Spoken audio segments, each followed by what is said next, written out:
மதுரை மாநாட்டிலே நான் பேசியிருந்தேன். அது ஒரு தப்பா? மீனவர்களுக்காக குரல் கொடுக்கிறதும் அவங்களோட நிக்கிறதும் நம்மளுடைய கடமை, நம்மளுடைய உரிமை. நான் என்ன இன்னைக்கு நேத்தாங்க அவங்களுக்காக குரல் கொடுக்கிறேன். இதே நாகப்பட்டினத்துல 14 வருஷத்துக்கு முன்னாடி 2011 February 22 இதே நம்ம மீனவர்கள் தாக்கப்பட்டதை கண்டிச்சு ஒரு பொதுக்கூட்டம் ஒண்ணு நடத்துறோம் இல்லையா? இந்த விஜய் களத்துக்கு வர்றது ஒண்ணு புதுசு இல்ல கண்ணா. எப்போ எப்போ எப்போ வந்தாச்சு. என்ன ஒண்ணு, முன்னாடிலாம் விஜய் மக்கள் இயக்கம் என்ற அந்த இயக்கமா வந்து இப்ப வந்து தமிழக வெற்றி கழகம் என்ற அந்த ஒரு அரசியல் இயக்கமா வந்து நிக்கிறோம். அவ்வளவுதான் வித்தியாசம்.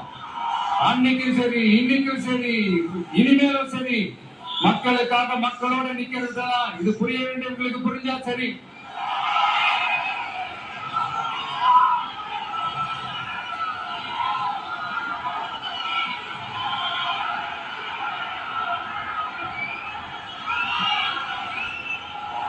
மீனவர்களுக்காக குரல் கொடுக்கிற இதே சமயத்துல நம்ம தொப்புள் கொடி உறவுகளான ஈழத்தமிழர்கள்,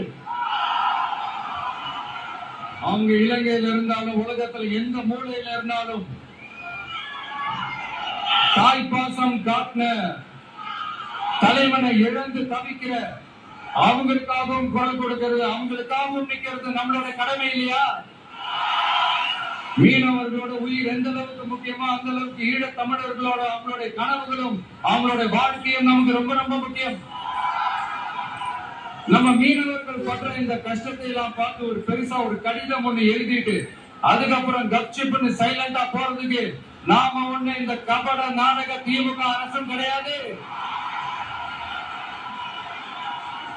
மத்த மீனவர்கள்னா இந்திய மீனவர்கள், நம்ம மீனவர்கள்னா தமிழக மீனவர்கள். இப்படி பிரிச்சு பார்த்து பேசுறதுக்கு நாம ஒண்ணு பாசிச பாஜக அரசும் கிடையாது. நிரந்தரமான தீர்வு, நிரந்தரமான ஒரு இந்த ப்ராப்ளத்தை சால்வ் பண்றதுதான் நம்மளுடைய ஒரு முக்கியமான ஒரு அஜெண்டாவே. சரி, இப்ப நம்ம நாகப்பட்டினம் ஏரியாவுக்கு வருவோம்.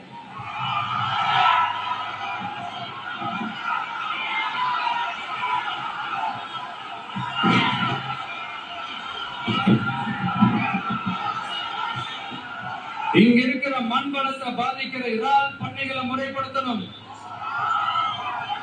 அப்பதான்